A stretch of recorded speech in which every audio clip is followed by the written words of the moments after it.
तो हम लोग यहाँ पे दोपहर में भी आए थे और दोपहर में भी हम लोग अभ्यर्थियों से मिले थे। तब भी ये लोग धरनारत थे और उसके बाद हमें पता चला कि अभ्यर्थियों ने बीजेपी मुख्यालय को घेरने की कोशिश की है। इसके पहले अभ्यर्थी जो योगी जी के आवास पे भी गए थे और उसके बाद आज शाम को जब हम लोग यहाँ आए तो हम लोगों ने देखा इनका धरना तब भी चल रहा था।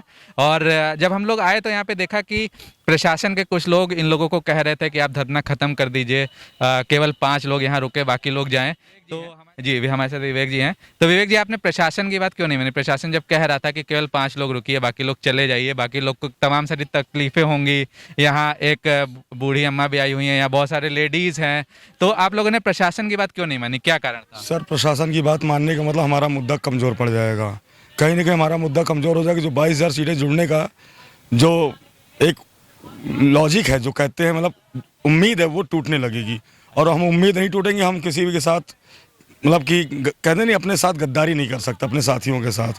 तो हमारा कल से आमरण अनशन शुरू होगा। हम अपने धरने को देंगे, एक शांतिपूर्ण ढंग से देंगे, क्योंकि हम लोग एक योग शिक्षक बनने जा रहे हैं और एक आदर्श व्यक्तित्व का परिचय देंगे। किसी प्रकार से हम किसी से मतभेद नहीं करना चाहते, चाहे हमारे पुलिस भाई हों, चाहे नियम कानून का भी उल्लंघन नहीं करेंगे हम।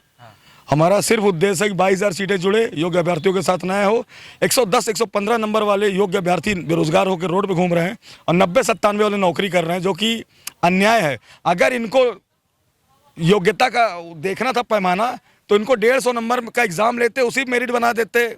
आज के ज़माने में 100 में 90% फर्स्ट डिवीजन पास हो रहे हैं और 10% तो सेकंड डिवीजन खोजने मिलते हैं। और 10 साल पहले की बात, कल्याण सिंह ज़माने में 10% से पास होता है फर्स्ट डिवीजन तो घरों में मिठाई बढ़ती थी और 90% सेकंड डिवीजन होते थे। तो हम लोग पुरानी एकेडमिक मेरिट को चेंज नहीं कर सकते सर। नहीं नहीं, सही बात है आपकी। मेरा सवाल बस छोटा सा ये है कि आपने इनकी बात नहीं मानी है, आप लोगों ने ये डिसाइड किया कि आप धरना कंटिन्यू करेंगे। 4-5 जो हमारे प्रतिनिधि हैं वो बात करेंगे अधिकारियों से, लेकिन हमारा जो धरना चलता रहेगा शांतिपूर्ण ढंग से। हम किसी प्रकार की कोई गलत काम नहीं करेंगे, ऐसा काम नहीं करेंगे जिससे प्रशासन को कष्ट हो, क्योंकि हम लोग पढ़े लिखे योग्य अभ्यर्थी हैं और 35-36 साल एज हो रही हम लोग की नियर अबाउट।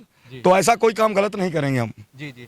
तो कल से आप लोग का क्या प्रोग्राम है? कल और उसके बाद, जैसे मान लीजिए कल आपकी बात नहीं मानी गई, फिर परसों नहीं, तो अब क्या करेंगे? अब अगला स्टेप क्या है? अगला स्टेप ये आमरण अनशन करेंगे और क्या। अच्छा, तो शुरू कल से, और क्या, सीधी बात। कल से शुरू ये नियत चलता रहेगा, लेकिन अपनी बातों को गवर्नमेंट तक पहुंचाते रहेंगे, अधिकारियों के माध्यम से, मीडिया के माध्यम से, ताकि सरकार का दिल पसीजे और 22,000 सीटें जोड़ दी जाए। और हमें सरकार पर भरोसा है, योगी आदित्यनाथ पे, क्योंकि 22,000 सीटें जोड़ेंगे। क्योंकि 22,000 सीटें 68,500 का भाग 1,37,000 का पार्ट है, 69,000 पार्ट है।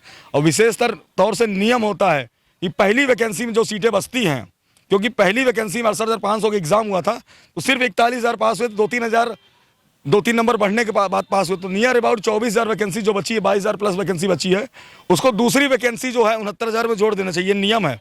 और जब जियो जारी होता है एग्जाम का, उसमें साफ तौर पे लिखा रहता है विशेष परिस्थिति में सीटें बढ़ाई जा सकती है। अब इससे बड़ी विशेष परिस्थिति क्या होगी कि 115 वाला रोड पे घूम रहा है और 90-97 में नौकरी कर रहा है ना। तो 2011 तक मुझे लगता है कि बीएड के लोगों को नहीं शामिल किया गया था। उसके बाद मैं ये भी कहना चाहूंगा, 7 साल बाद बीएड वालों को मौका। 2011 में जब 72,825 वैकेंसी आई थी, मुझे वैकेंसी की संख्या भी पता है। उस समय के बाद अब 6 जनवरी 2018 को जब एग्जाम हुआ, तब बीएड वालों को मौका मिला है। तो मान के चलिए 7 साल बाद बीएड वालों को मौका मिला है।